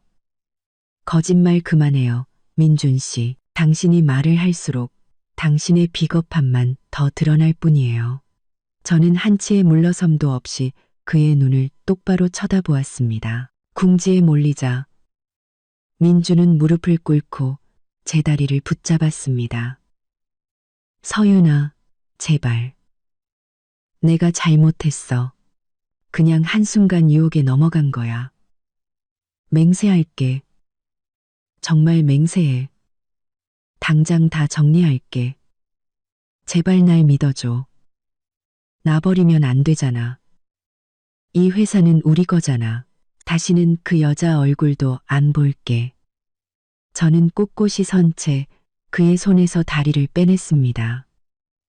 당신이 무릎 꿇는 건 반성해서가 아니라 돈을 잃을까봐 두려워서예요. 당신이 무릎 꿇는 건 이 서류 파일 때문이지 내가 당신에게 바쳤던 믿음 때문이 아니라고요. 아니야, 서윤아. 진심이야. 제발 일 크게 만들지 마. 제발 일 크게 만들지 마. 이 일이 밖에 알려지면 우리 가족, 우리 회사 전부 망가진단 말이야. 민준이 애원하며 눈물을 흘리기 시작했습니다. 저는 일 크게 만들지 않아요. 저는 단지 공정함을 원할 뿐이에요. 이제 이 결혼을 끝낼 시간이에요. 이혼, 합의서에 서명해요. 당신이 협조하면 모든 건 조용히 끝날 거예요. 저는 애원하는 그의 얼굴을 똑바로 쳐다보았습니다. 제 마음은 조금도 흔들리지 않았습니다. 민주는 제 발치에 무릎을 꿇고 공포와 눈물로 얼룩진 얼굴을 하고 있었습니다. 하지만 그에게서는 진심 어린 후회를 찾아볼 수 없었죠. 그의 두려움은 저를 잃는 것에 대한 것이 아니라 그가 가진 모든 것, 즉 돈과 명예, 그리고 사업을 잃을 위기에 처했기 때문이었습니다. 서윤아, 무슨 소리 하는 거야? 이혼이라니? 안 돼. 절대로 안 돼. 이혼하면 회사는 어떻게 되고 거래처 사람들은 날 어떻게 보겠어? 민준이 제 옷자락을 붙잡고 애원했습니다. 우리 공동 재산호 8천만 원을 빼돌려서 다른 여자 집 사주고 생활비 대줄 때는 회사 생각 안 했어요? 저는 그의 비굴함을 꿰뚫어보며 차갑게 물었습니다. 저는 주머니에서 미리 인쇄해둔 종이를 꺼냈습니다. 이건 합의서예요. 여기에 서명하면 우린 평화롭게 이혼할 수 있어요. 당신이 협조한다면 모든 건 비밀로 지켜질 거고요. 민주는 종이를 들여다보더니 그 조항들을 읽고는 눈이 휘둥그레졌습니다. 첫째, 아들 준서의 양육권은 제가 가지며 민주는 양육비를 충실히 지급할 의무를 진다. 둘째, 회사 지분은 제가 60%, 민준이 40%를 가진다. 이것은 그동안의 제 노력과 재정적 책임을 고려할 때 가장 공정한 수치였습니다. 셋째, 민주는 제3자에게 이전된 모든 공동재산, 즉 현금 8천만 원과 혜진 명의의 5억 원짜리 오피스텔을 전액 반환할 책임을 진다. 60%? 3전, 그리고 집까지 뺏겠다고? 너 미쳤어? 서윤아, 너 나 죽이려고 작정했어? 민주는 거의 소리를 질렀습니다. 조금 전의 두려움은 분노로 변해 있었죠. 이게 최소한의 조건이에요. 최소한의 조건이에요. 이게 싫으면 저는 법원에 단독으로 이혼 소송을 제기할 거고, 동시에 당신의 외도, 재산 유용, 그리고 당신 가족의 공모에 대한 모든 증거를 모든 거래처와 주주, 친척들에게 공개할 겁니다. 민주는 얼굴이 불그락푸르락해지며 일어섰습니다. 네가 감히? 너 자신도 망가지는 건 두렵지 않아? 이미 당신이 날 망가뜨렸어요. 민준 씨, 난 이제 공정함 말고는 잃을 게 없어요. 저는 테이블 위에 서류 파일을 다시 집어들고 그의 손에 이혼 합의서가 아닌 다른 서류가 담긴 얇은 봉투를 쥐어주었습니다. 조용히 이혼하고 싶어요. 아니면 파산과 망신을 맛보고 싶어요. 생각하고 이 합의서에 서명할 시간 3일 줄게요. 그 시간 동안 당신이 결정을 더 쉽게 내릴 수 있도록 이 서류를 자세히 보는 게 좋을 거예요. 민주는 봉투를 열어 서류를 훑어보았습니다. 그는 내용을 바로 이해하지 못했지만 저는 그의 얼굴을 잠식하는 당혹감을 볼 수 있었습니다.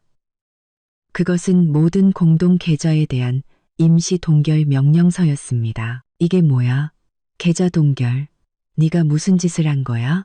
민주는 완전히 이성을 잃고 소리쳤습니다. 맞아요.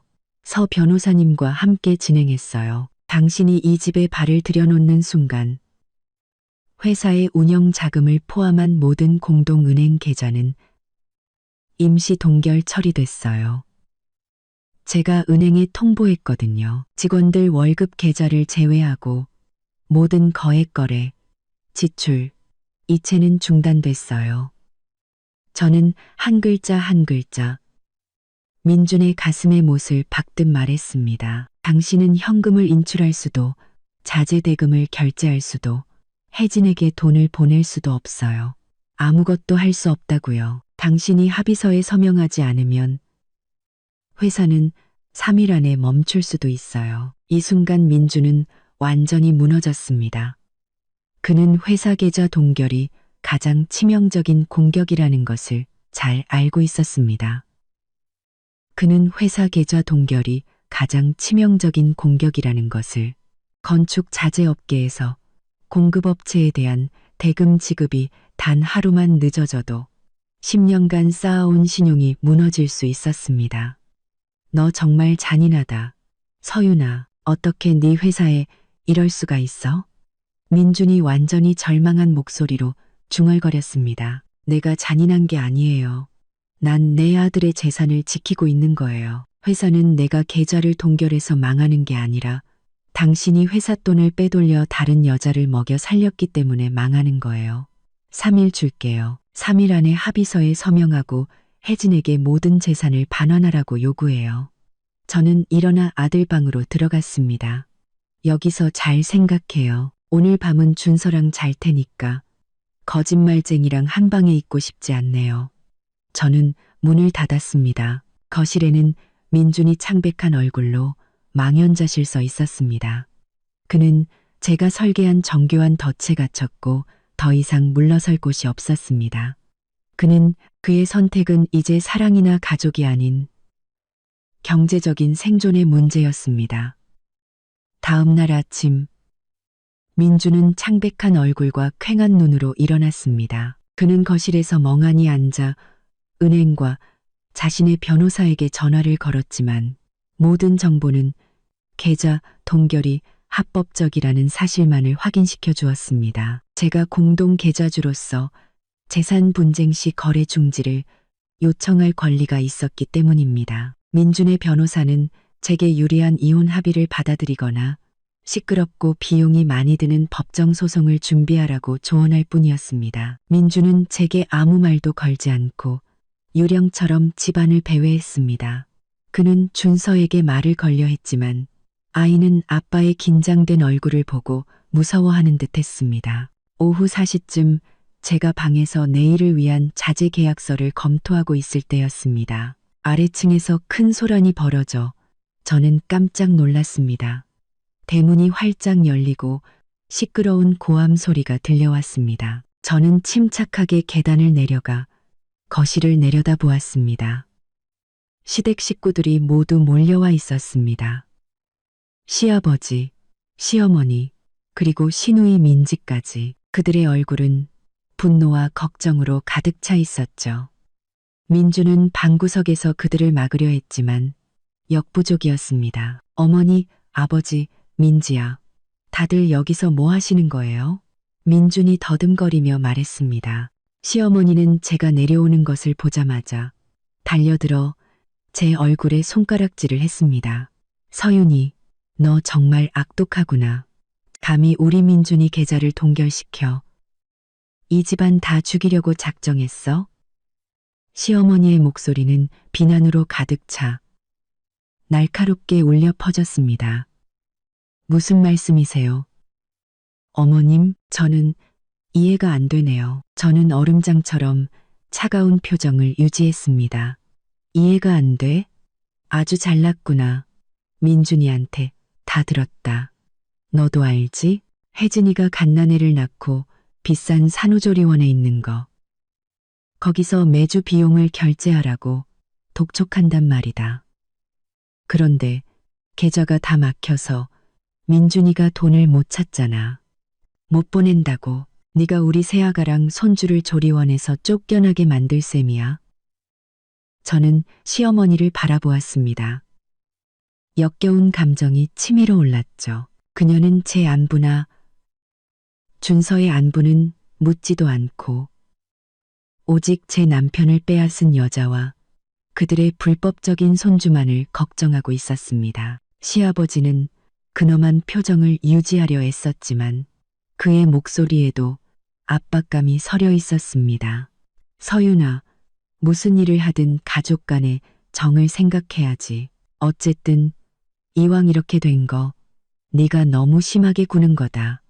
당장 계좌 동결 풀고 돈 문제는 나중에 다시 얘기하자. 신우이 민지도 끼어들었습니다. 목소리는 아주 건방졌죠. 형님, 너무 욕심 부리지 마세요. 오빠가 형님이랑 준서는 책임진다고 했잖아요. 근데 지금 이렇게 하는 건 오빠를 죽으라는 길로 내모는 거예요. 사업하는 사람이 유동자금 없으면 회사 망하는 거 몰라요? 돈 문제는 나중에 얘기하자고요. 저는 가볍지만 경멸이 담긴 미소를 지었습니다.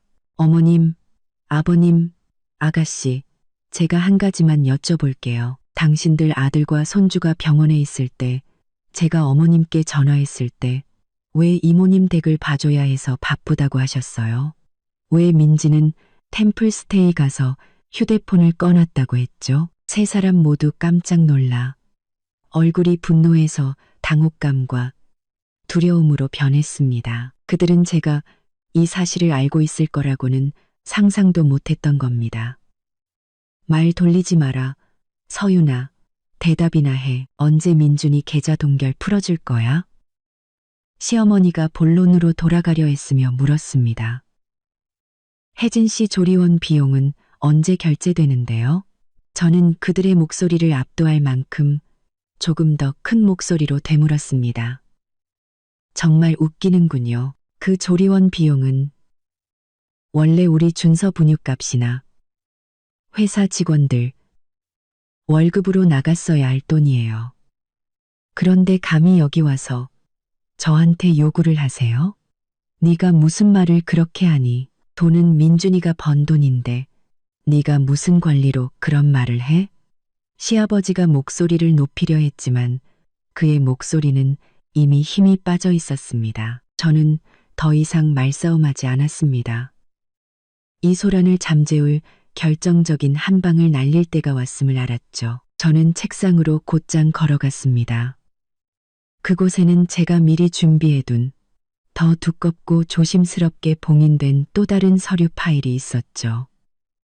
더 이상 말하고 싶지 않네요. 온 가족이 공모해서 저를 속이고 친손자를 버려두고 다른 여자의 아이를 돌봤으니 그럼 오늘 당신들이 그 거짓된 행복을 쌓기 위해 무엇을 팔아넘겼는지 똑똑히 보여드리죠. 저는 그렇게 말하고 파일의 봉인을 거칠게 뜯었습니다. 저는 목소리를 높일 필요가 없었습니다. 제 침착함과 제가 내미는 증거들은 거실 전체를 침묵시키기에 충분한 무게를 가지고 있었죠. 저는 첫 번째 사진을 테이블 위에 올려놓았습니다. 민준이 신생아를 안고 있고 시부모와 민지가 306호에서 혜진을 돌보는 사진이었습니다. 어머님, 아버님은 혜진 씨를 모른다고 하셨죠. 민지는 템플스테이에 갔다고 했고요. 이건 온 가족의 공모에 대한 증거입니다. 다들 거기 계셨잖아요. 그녀를 새아가라고 부르고 아기를 손주라고 불렀죠. 이 증거는 아주 선명하게 녹음되어 있습니다. 시댁 식구들의 얼굴이 순식간에 잿빛으로 변했습니다. 시어머니는 한 걸음 물러서며 손으로 입을 막았고 시아버지는 소파에 털썩 주저앉아 사진을 멍하니 쳐다보았습니다. 저는 멈추지 않았습니다. 저는 다음 페이지로 넘겨 고급 오피스텔 매매 계약서 사본을 보여주었습니다. 이 오피스텔은 5억 원짜리로 민준 씨가 저와 그의 공동 재산을 이용해 사서 혜진 씨 명의로 해준 겁니다. 아버님, 어머님, 이 돈이 민준 씨 개인 돈이라고 생각하세요? 이건 우리 부부가 밤낮으로 고생하며 모은 재산이고 제 피와 땀이 서린 노력의 결과물입니다. 다음은 이체 내역서 사본이었습니다. 이건 현금 8천만 원입니다. 민준 씨가 여러 번에 걸쳐 혜진 씨에게 이체한 돈이죠. 이 돈은 원래 건축 자재를 들여오거나 직원들 월급을 주는데 사용되었어야 합니다. 민준 씨는 내연녀를 부양하기 위해 회사 자금을 빼돌렸습니다. 그런데 이제 와서 저한테 계좌를 풀어 혜진 씨가 산후조리원 비용을 낼 수 있게 해달라고요? 저는 경멸 가득한 목소리로 물었습니다. 당신들은 제 돈과 제 회사를 이용해 새로운 가정을 꾸리고 이제 와서 저한테 양보하라고 요구하는 겁니다. 저는 바보가 아니고 쉽게 당하는 사람도 아닙니다. 방구석에서 조용히 서 있던 민주는 이제 완전히 무너져 내렸습니다. 그는 모든 것이 발각되었다는 것을 알았죠. 시어머니가 마침내 입을 열었지만 목소리는 힘없고 두려움에 가득 차 있었습니다. 서윤아, 우리 민준이 좀 살려다오. 이 일이 밖에 알려지면 우리 집안 체면이 뭐가 되겠니? 체면이요? 당신들이 때를 지어 병원에 가서 제 남편의 내연녀를 돌볼 때 제 체면, 우리 준서의 체면은 생각해 보셨어요? 시아버지는 손으로 얼굴을 가리고 무거운 한숨을 내쉬었습니다. 서윤아, 내가 미안하다. 내가 너무 어리석었어. 내가 잘못했다는 거 안다. 하지만 우리 민준이한테 살 길은 좀 열어줄 수 없겠니? 네가 이렇게 계좌를 묶어두면 회사는 망하고 말 거야.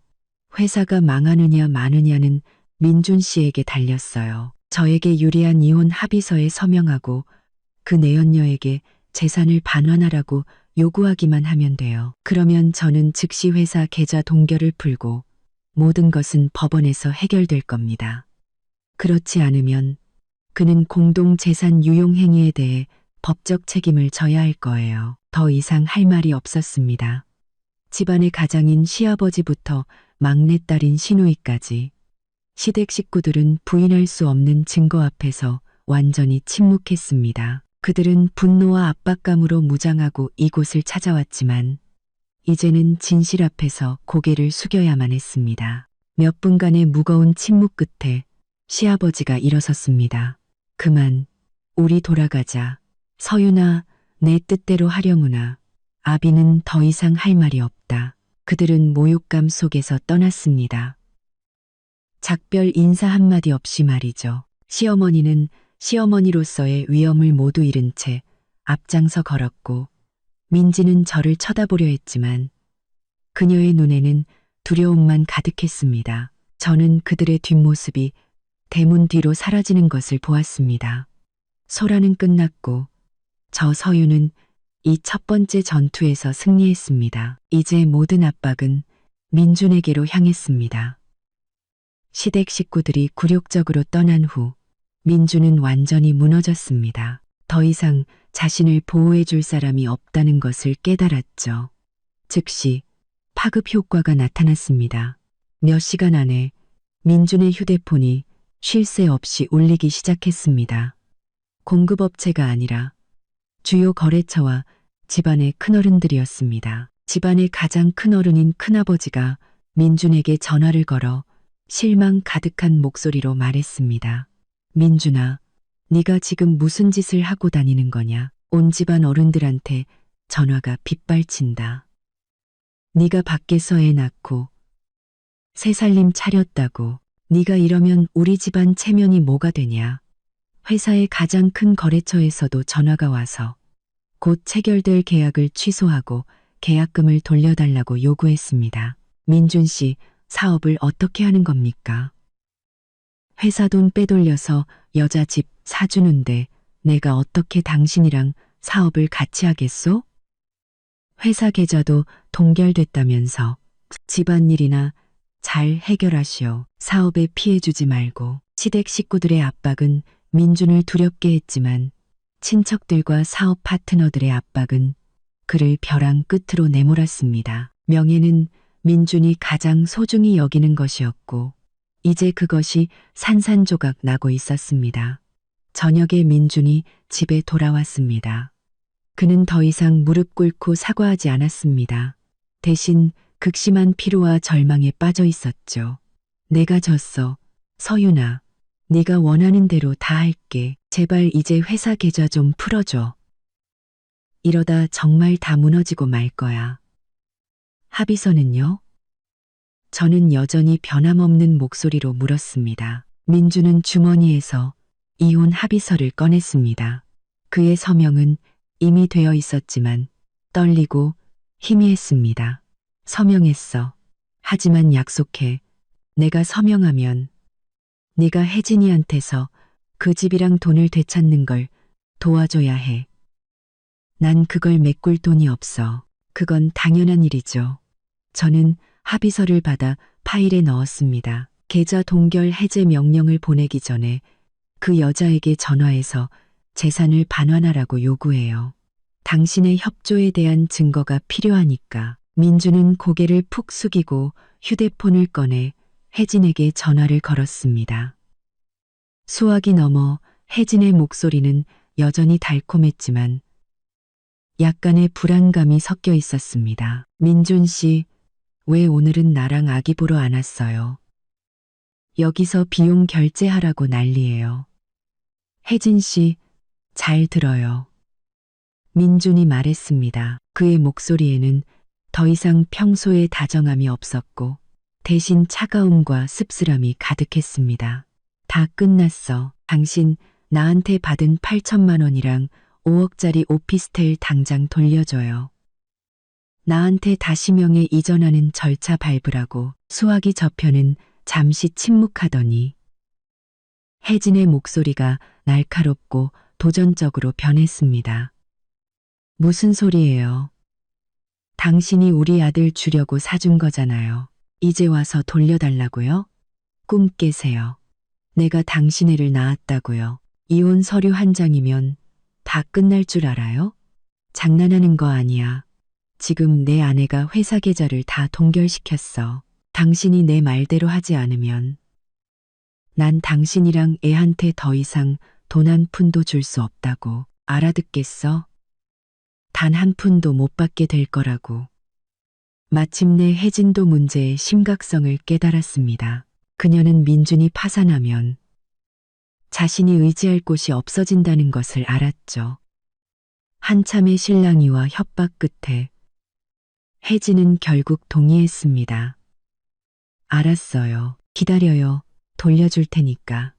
하지만 위자료는 줘야 할 거예요. 우리 모자한테 이렇게 대할 수는 없어요.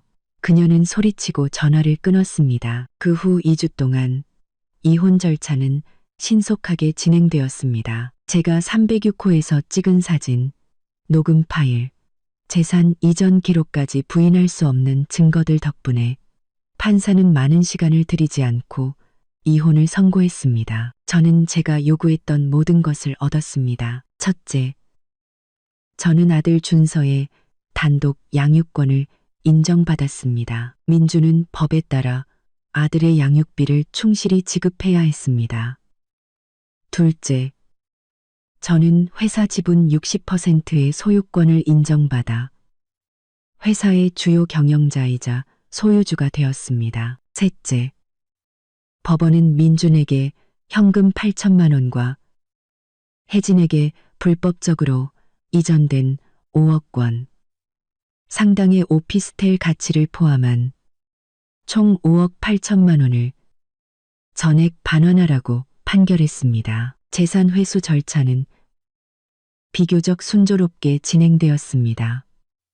법적 압박과 민준의 냉담함 속에서 혜진은 현금을 반환하고 오피스텔명의 이전 절차를 밟을 수밖에 없었습니다. 그녀는 민준에게 위자료를 요구하려 했지만 재정이 파탄나고 신용을 잃은 민준에게는 그럴 능력이 없었습니다. 민준은 침묵 속에서 우리 집을 떠났습니다. 그는 회사 근처의 작은 오피스텔로 이사했고 40%의 지분만 남게 되었습니다. 그는 회사 경영에 다시 참여하려 했지만 60%의 지분을 가진 제가 그를 모든 주요 경영 및 관리 직책에서 배제했습니다. 저의 새로운 삶이 시작되었습니다. 저는 회사 이름을 SYJS 서윤과 준서로 바꾸고 저와 아들의 새로운 시작을 상징하게 했습니다. 저는 회사 재건에 모든 힘을 쏟았습니다. 시댁 식구들은 그 사건 이후 저와 완전히 연락을 끊었습니다. 시어머니는 더 이상 귀찮게 전화하지 않았고 시누이는 소셜미디어에서 자랑 섞인 글을 올리지 않았습니다. 그들은 자신들의 공모가 얼마나 끔찍한 결과를 가져왔는지 깨달았던 거죠. 풍문으로 민준이 가족에게서도 외면당했다는 소식을 들었습니다. 시아버지와 시어머니는 아들의 행동과 자신들의 공모에 대해 너무나 큰 수치심을 느꼈다고 합니다. 그들은 더 이상 혜진과 그 불법적인 손주를 돌보지 않았습니다. 혜진은 가장 큰 재정적 버팀목을 잃었다는 것을 깨달았습니다. 그녀는 산후조리원을 떠나 민준을 상대로 명예훼손 및 양육비 청구 소송을 시작했습니다. 민준은 돈도 명예도 없는 상태에서 이길 수 없는 새로운 법적 싸움에 휘말렸습니다. 저의 이야기는 눈물이나 후회로 끝나지 않았습니다. 자유와 평온으로 끝났죠. 저는 강인한 싱글맘이자 예리한 여성 CEO가 되었습니다. 저는 저 자신과 제 아들을 위한 공정함을 되찾았습니다. 저는 믿음은 배신당할 수 있지만 정의와 재산 그리고 명예는 그렇지 않다는 것을 증명했습니다. 저는 책상 위에 놓인 저와 아들이 함께 찍은 사진을 바라보았습니다. 저는 더 이상 참고 질투하고 약했던 아내가 아니었습니다. 민준의 배신은 제게 값비싼 교훈을 주었지만 동시에 바로 그 배신이 저를 오늘날의 강하고 결단력 있는 여성으로 만들었습니다. 저는 자리에서 일어나 창가로 다가가 아들을 바라보았습니다. 전쟁은 끝났고 저는 승리했습니다. 저는 재산과 회사를 되찾았고 가장 중요하게는 제 인생을 되찾았습니다. 저는 미소를 지었습니다. 더 이상 어색하거나 무언가를 감추는 미소가 아닌 완전히 자유로운 여성의 미소였습니다. 저 서윤의 새로운 삶은 바로 오늘부터 공식적으로 시작되었습니다. 마지막 순간까지 들어주신 여러분께 진심으로 감사드립니다. 다음 영상에서 다시 뵙겠습니다.